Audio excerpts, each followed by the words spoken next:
বাহু তুলে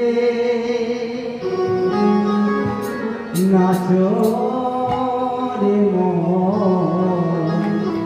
পথে পথে।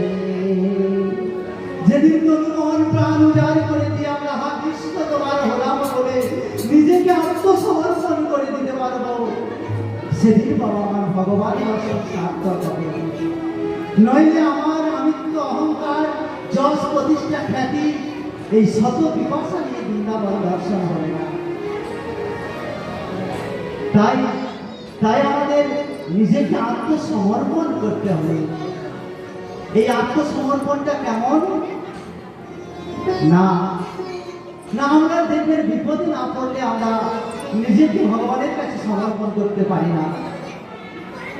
যখন আমরা বিপদে পড়ি তখন আমরা নিজেকে ভগবান কাছে আত্মসমর্পণ করি, তার আগে আমরা আত্মসমর্পণ করতে পারি না।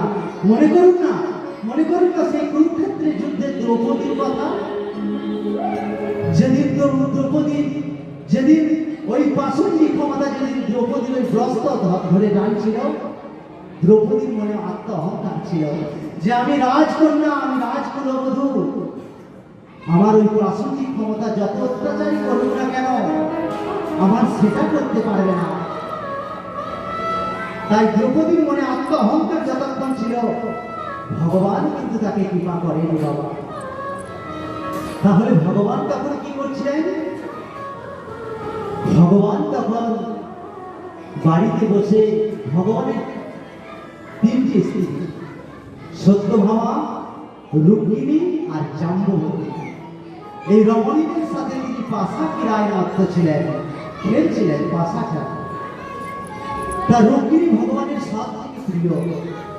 রুক্মিণী বলছে, প্রভু আপনার এক ভক্ত, এক পরম সতী রমণী, তিনি লাঞ্ছিত হচ্ছেন ভরা সভার মাঝে।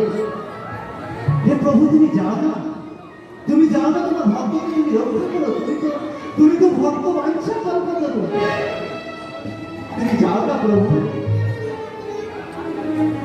কিন্তু ভগবান তখন পাশে প্রায় মন নেই, বারবার চঞ্চল হয়ে উঠছে, ঘন ঘন তুমি অস্থির হয়ে উঠছে, কিন্তু যেতে পারছে না। কেন না? দ্রৌপদী এক হাতে নিজের লজ্জা নিবারণ করছে আর এক হাত তুলে গোবিন্দকে ডাকছে।